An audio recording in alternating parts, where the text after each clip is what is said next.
These are the truths Sally Field has shared about Robin Williams. Truths that reveal a side of the legendary comedian few people knew. Field kept certain stories private for 30 years, but in 2024 she finally opened up about what really happened behind the scenes of Mrs. Doubtfire and what it was like working alongside one of the most talented and most sensitive people in Hollywood. Mrs. Doubtfire came out in 1993 and became one of the highest-grossing comedies of the decade, earning $441 million worldwide. The real story isn't just about box office numbers or Robin Williams' brilliant improvisation, though. It's about the moments between takes, the quiet gestures of kindness, and the man Sally Field describes as very sensitive and intuitive, a side of Robin that, as she puts it, people rarely knew. Director Chris Columbus had only one actress in mind for the role of Miranda Hillard when he started developing Mrs. Doubtfire. His words were clear. When I was working on the script, I found that I was thinking of her, and casting Sally was my objective from day one. Catherine O'Hara and Kirstie Alley got consideration, but Columbus never wavered because he wanted Sally Field and only Sally Field. This would be the first and only time Robin Williams and Sally Field ever worked together on a film. No previous collaborations and no future ones. Mrs. Doubtfire was it, their one chance to create something together, and what they created became iconic. Filming stretched over 3.5 months from March to July 1993, entirely in San Francisco, and the production used real locations throughout the city, including the famous Steiner Street house in Pacific Heights, Telegraph Hill, and even a restaurant in Danville for the climactic finale. The budget sat at $25 million, which was substantial for the time, but not extravagant. What made this production different was Robin Williams' approach to acting, and he established a working method with Columbus from the start by saying, "Hey boss, the way I like to work, if you're up for it, is I'll give you 3 or 4 scripted takes, and then let's play." Play he did, because the production shot nearly 2 million feet of film. That's 972 boxes of footage still sitting in a warehouse somewhere. For cameras rolled simultaneously in documentary style just to capture the cast's genuine reactions to whatever Williams would do next. Working with Williams was exhausting in the best possible way, according to Sally Field. "I completely loved that stay-on-your-toes feeling," she told Vanity Fair in 2024, and you couldn't really see what Mrs. Doubtfire was on the page because it became its own life form primarily because of him. Being the straight man to Williams's chaos was her job. "It was my task to simply respond to whatever he did as a real person would," she explained. And she took that task seriously, perhaps too seriously for Williams's liking. Field made a deal with Williams that became legendary on set, and she recalled that it would drive him crazy that he couldn't break me up in the scene. Her approach was simple. "I'm a professional, Robin. Just keep going. And if you do it, I promise you I won't laugh." She never did. Williams tried everything, improvising wildly, throwing lines that weren't in the script, doing physical comedy, but nothing worked. Field remained professional, never breaking character and never laughing, which drove Williams nuts. One person succeeded where Williams failed, though, and that was Pierce Brosnan. He made a fart sound in a scene. Field admitted, "And I fell down laughing. I mean, that was it." She laughed so hard she couldn't continue, and Williams would say that it drove him nuts that he couldn't do that. The restaurant finale scene took a full week to film, and Columbus noted that Sally Field, Pierce Brosnan, and the kids had no idea what Robin was going to say next. Every take came out different, and every moment was unpredictable. The famous moment when Mrs. Doubtfire drops her false teeth into a wine glass generated genuine reactions from the cast because they didn't know Williams was going to do it. For the 5 hours every single day. That's how long the Mrs. Doubtfire makeup required. Production schedules were carefully planned, so Williams never had to shoot consecutive days in the costume because of how physically demanding it was. And Pierce Brosnan joked that he only ever really got to work with Mrs. Doubtfire because Williams stayed in character so consistently. Williams didn't just wear the costume on set, though.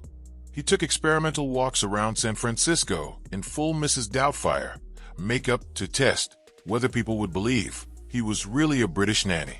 Matthew Lawrence, who played his son in the film, accompanied him once, and not one person they encountered suspected Williams of being anything other than what he appeared to be, an older British woman, caring for a young boy.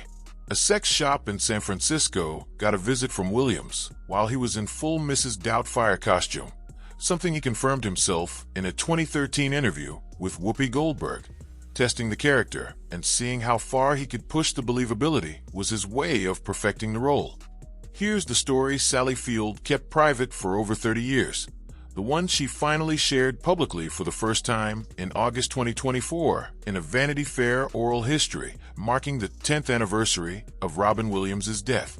A phone call came to Sally Field's trailer during the filming of the divorce courtroom scene. Her father, who had suffered a stroke a couple of years earlier and was in a nursing facility, had just had a massive stroke, and the doctor asked if she wanted them to put him on a resuscitator. I said no. He did not want that. Just let him go. Field recalled. And please lean down and say Sally says goodbye. She was, of course, beside myself. Nobody got told what happened. Field composed herself and came onto the set, trying with all her might to act, holding it together and doing what professionals do, which was continuing with the work despite personal tragedy. She wasn't crying. Robin Williams sensed something was wrong, though. Robin came over, pulled me out of the set, and asked, "Are you okay?" Field remembered, and she tried to brush it off by saying yes. Why? Williams persisted by saying, "I don't know. Just thought I'd ask that." And Field broke down. "No, I'm not Robin. My father just passed." Williams's response came immediately with the words, "Oh my God, we need to get you out here right now." Straight to Chris Columbus, he went and arranged for production to shoot around Field for the rest of the day. And nobody had told him what happened or asked him to intervene.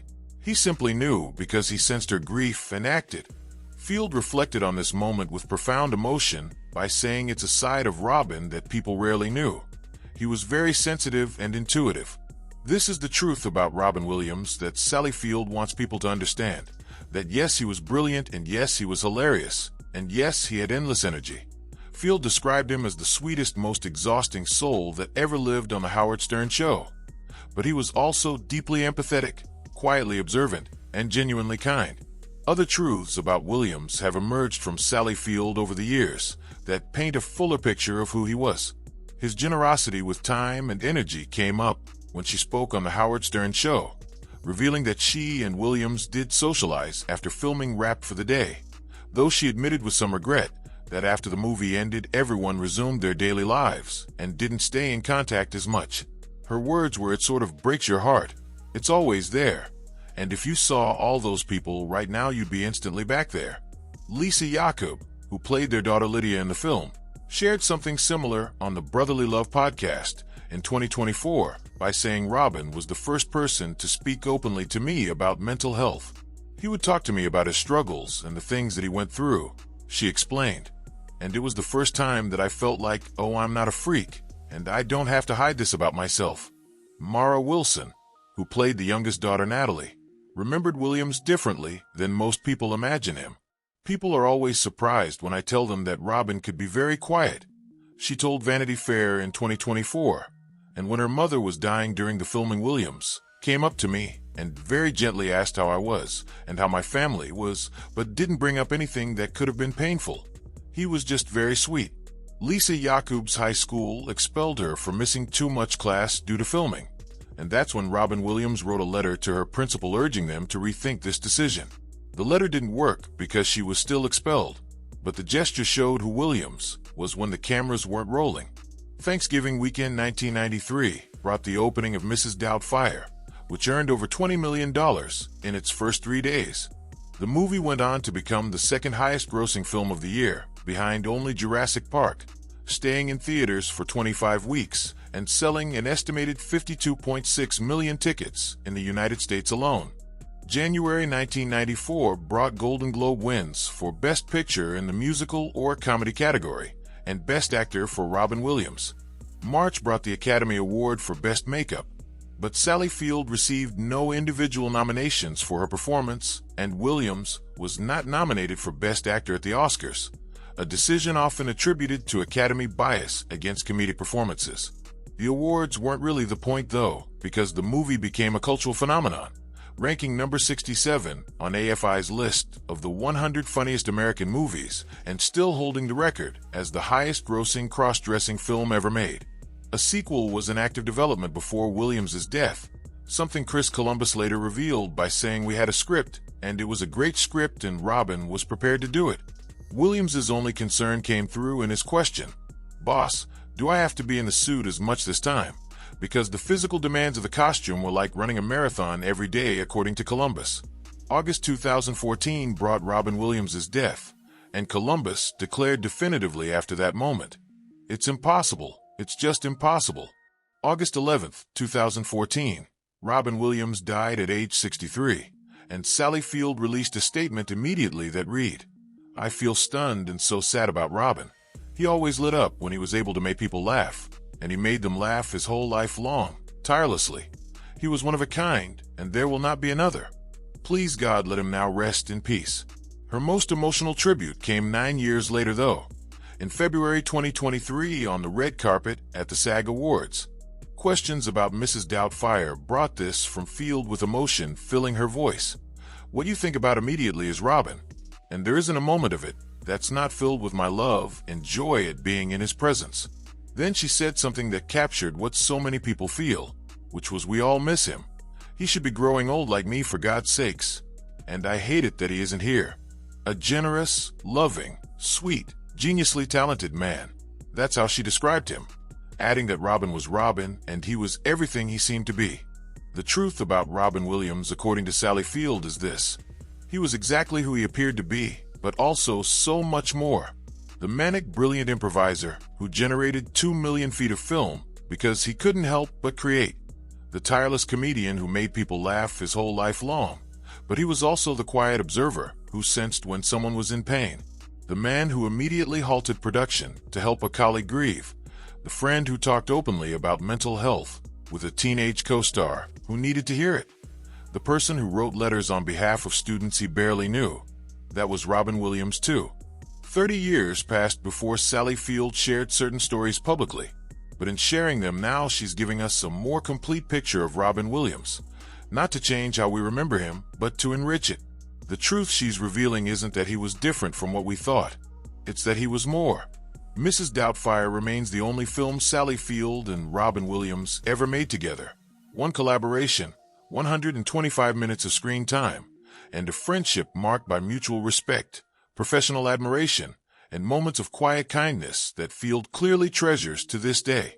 "He should be growing old like me," she said. And in saying so, she spoke for everyone who wishes they could see what Robin Williams would have become at 73, at 80, at 90. We'll never know. But thanks to Sally Field's willingness to finally share the truth, the whole truth, we understand a little better who he actually was.